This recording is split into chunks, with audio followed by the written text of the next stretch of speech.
someone's mental health struggles as a weapon when you attack them for, basically you don't have an argument against them, so you just say they're nuts. Well, of course, that's what they're doing with Kanye West.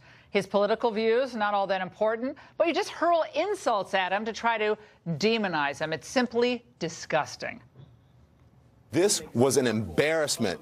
Kanye's mother is rolling over in her grave. Not only was this a crazy conversation for this White House, this is the kind of conversation that would typically be held between people wearing hospital bracelets. I don't know if he's open to help, but I just feel like this is a public cry for help, and he's not getting any help. There was a ranting lunatic in the Oval Office today. Kanye, back away from the cameras, go get some help, and then come back and make your case. Get help? Dr. Lemon, why are you stigmatizing people who battle mental health issues? How dare you try to minimize what Kanye is saying because he's open about some of the mental health issues he's had? I think you owe Kanye and everyone else dealing with these struggles an apology, and you need to do better. Don Lemon's actually a good guy. He knows better. Joining me now is Patrick Corrigan, psychology professor and author of the book, The Stigma Effect. All right, Professor. Now, how deleterious is it for anyone in the media, left-wing, right-wing, to exploit another person's medical history, as was done just over the past 24 hours regarding Kanye West? Reducing somebody's conversation to illegitimacy by saying they're mentally ill is in the same category as a stigma related to racism, sexism, homophobia.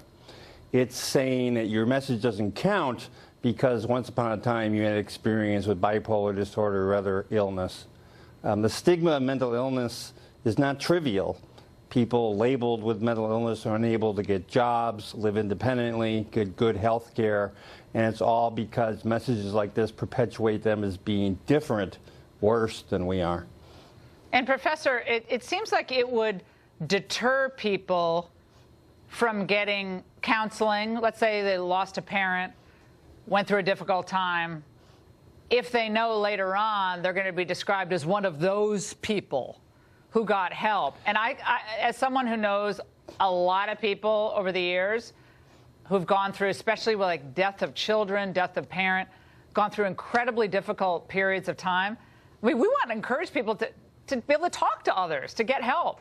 And to me, in this case, it's mostly liberals, sadly, in this situation, who are demonizing someone just because, I guess, they're in the Oval Office with Trump and throwing in the crazy town deal as a way to demonize him and dismiss him.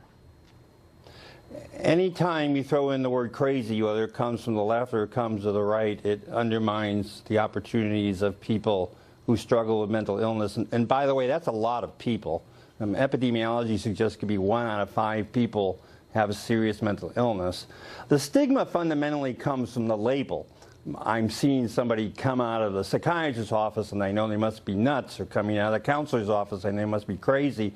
And so they're going to avoid those kind of places so they don't get those kind of labels. And they're not going to get the kind of treatment you were just talking about that we know really will work. Professor, thank you so much for your insight. And Obama's White House, by the way, was a revolving door for celebrities. Do you remember the policy summit he had with rappers Common, Busta Rhymes, and Ludacris about criminal justice reform?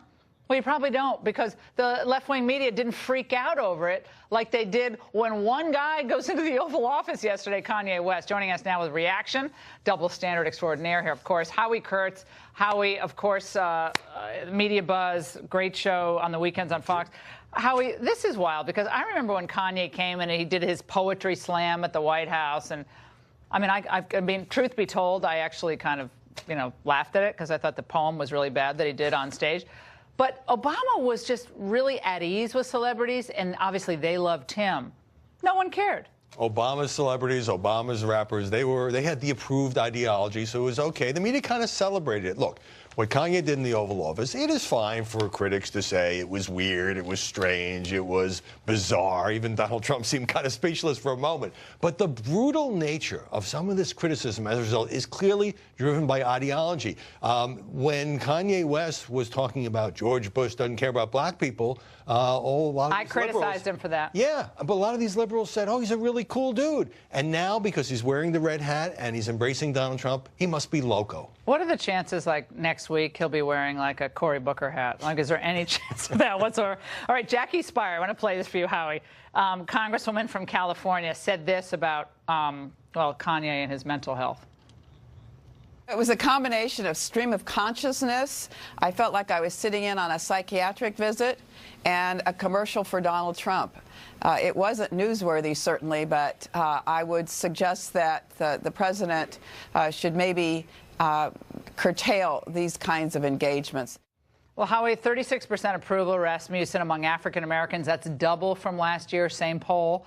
It seems like they're more worried about the Kanye effect on the midterm elections than they are about Kanye's mental health. Well, here we see the mental health issue being brought up again. And, you know, in addition to the Congresswoman, it seems like the harshest criticism is coming from other African Americans. You played Don Lemon dragging Kanye's late mother into it. CNN contributor Tara Setmeyer said he was a token Negro. I haven't heard that phrase in decades. Decades, and literally. so it's rooted in the notion that if a black people who are for somebody like Donald Trump, they can't know what they're talking about. They're completely misinformed. They have serious issues and all of that.